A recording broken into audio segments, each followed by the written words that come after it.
This is the second time that Russia has offered its fifth-generation fighter jet to the Indian Air Force, as India had walked out of the FGFA program over disagreements over the work share and transfer of technology in 2018, which was a major setback to the export potential of the Russian Su-57, as Russia was expecting a similar success in export contracts, like the Su-30 variant after Indian Air Force's procurement in 2002. Russia's new single-engine fifth-generation fighter jet is being offered as MiG-29 replacement to existing customers, who were not keen on buying the MiG-35 due to lack of stealth and other modern features. Russia had offered its MiG-35 to India under the 114 MMRCA program, and there is a chance that Russia might field this new single-engine aircraft in the $20 billion competition at an aggressive price with local production and technology transfer, without affecting any indigenous fighter jet programs like Tejas Mark II and 5.5 generation AMCA program. The Vice Chief of the Indian Navy has said that the Indian Navy intends to share the requirement to the local industry very soon. That includes man-portable autonomous unmanned vehicles with swarm functionality and an endurance of 20 hours, lightweight underwater vehicles with an endurance of 24 hours, and heavyweight autonomous unmanned vehicles with an endurance of 96 hours, and high-endurance autonomous unmanned vehicles with 15 days submerged endurance. The Ordnance Factory Board has handed over 15 indigenously manufactured 12.7mm stabilized remote-controlled gun to the Indian Navy and 10 units to the Indian Coast Guard that will be utilized as a weapon station mounted over naval vessels. The local manufacturing of SRCG had started in 2020 with the support of Israeli firm Elbit Systems Limited under Transfer of Technology Agreement.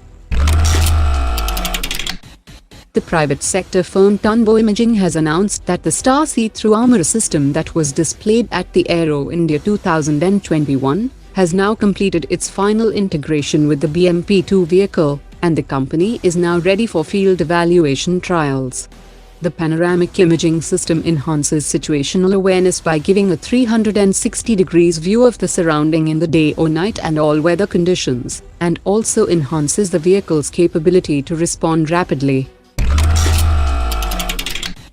Bharat Dynamics Limited is upgrading its technology to establish a new infrastructure for surface mount technology, high-performance computing facility, seeker facility center, warhead production facility, high-temperature carbon composite state-of-the-art central stores, and an environmental testing facility. The chairman and managing director of Bharat Dynamics has said that the new projects include development-cum-production agency in the smart anti-airfield weapon system and vertically launched short-range surface-to-air missiles, and the company is also diversifying into new areas like anti-submarine warfare suite and anti-drone system. The Indian Institute of Technology Kanpur is expected to get the approval for establishing a UAV development center by the end of 2021, and the institution will join hands with the local industry and start-up companies for complete drone manufacturing.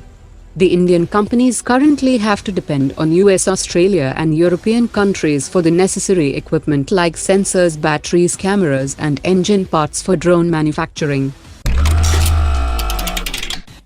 At a ceremony at the Naval Air Station North Highland, San Diego, the US has handed over the first two of the 24 MH-60 multi-role helicopters to the Indian Navy, that was attended by the senior leadership of the US Navy and Lockheed Martin Corporation. The first batch of the Indian crew is presently undergoing training in the US, and these 24 helicopters will significantly boost the tactical anti-submarine warfare capabilities of the Indian Navy. The Defense Minister Rajnath Singh held an interaction with the three recognized Defense Civilian Employees Federations on the issues related to corporatization of Ordnance Factory Board, during which the federations sought a last chance to improve performance while continuing in the present form for some more years.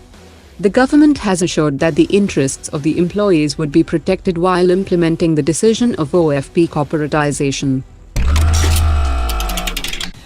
The HMS Queen Elizabeth and its strike group has sailed into the Indian Ocean region, where it will conduct joint exercises with the Indian Navy around the Andaman and Nicobar Islands.